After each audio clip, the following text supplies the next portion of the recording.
we talked about are the lead wants to be 50-50 weight here checked with their thighs close together,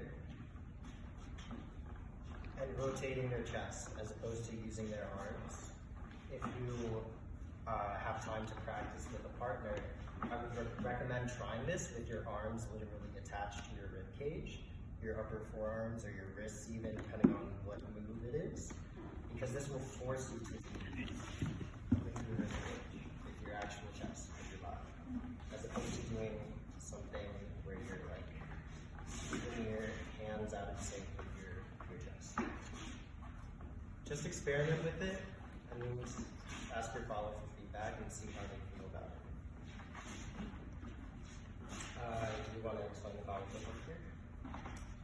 So pretty much same concept as the breakdown before, but not at all. What would help is think about hooks on the fingers.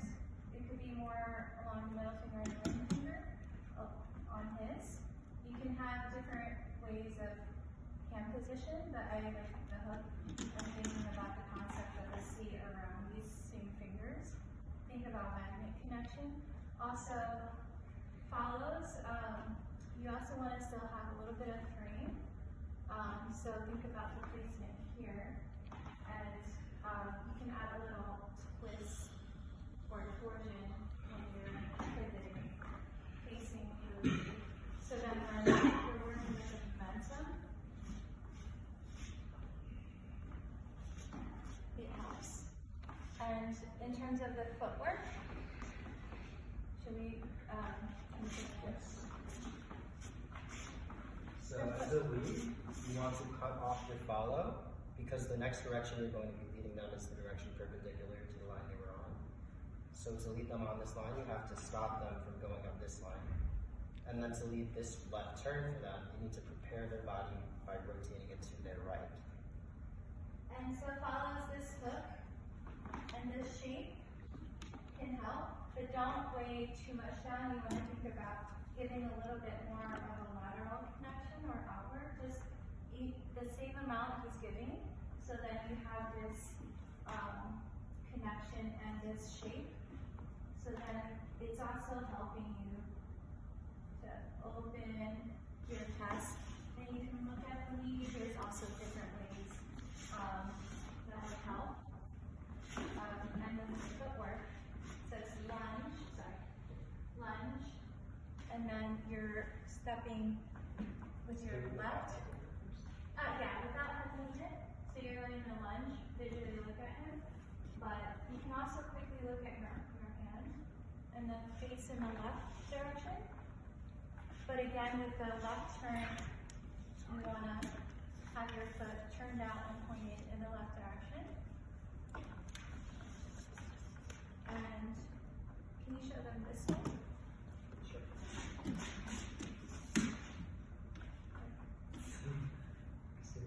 Oh, okay. Yeah, sorry.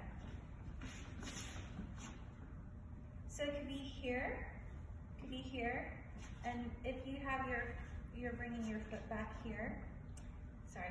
So lunge, left turn, and then you can bring it back to ground. And you want to have your free foot pointing, but you can still have connection with your metatarsal or your toes, just to support. And so it helps you to be ready to project onto the next weight transfer or the foot, the next step. So move your hand in a diagonal down direction. Give your emphasis to this direction first, and then relax, and then absorb the follows momentum here. So we bring the chest and we create this change in direction. And this elasticity is what Zouk relies on. So real quick, let's go for the lateral. We prep this, which is coming off of a follow in this rainbow direction.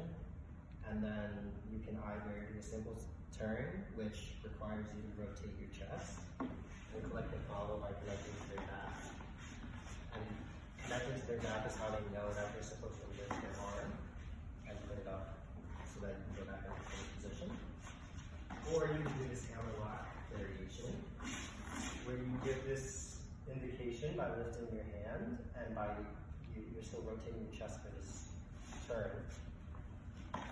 And if you want to do head movement here, you open your chest, you can maybe give a little bit more. Notice that there's cake.